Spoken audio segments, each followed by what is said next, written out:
কিন্তু তবুও ওরে কাছে যদি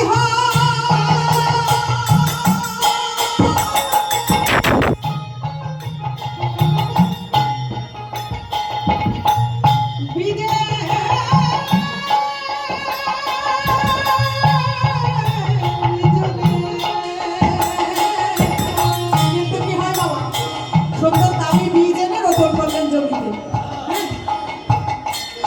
গাছ যদি হয় বীজের জন্য তাহলে কি হবে?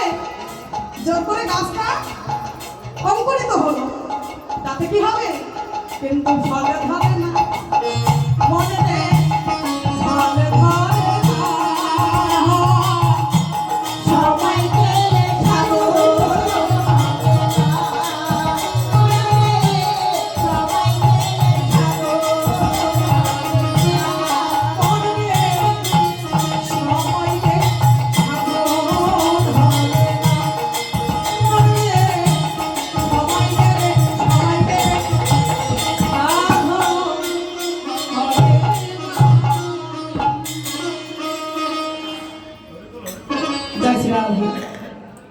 তাহলে যা কিছু করতে হবে সকাল সকাল। কেন?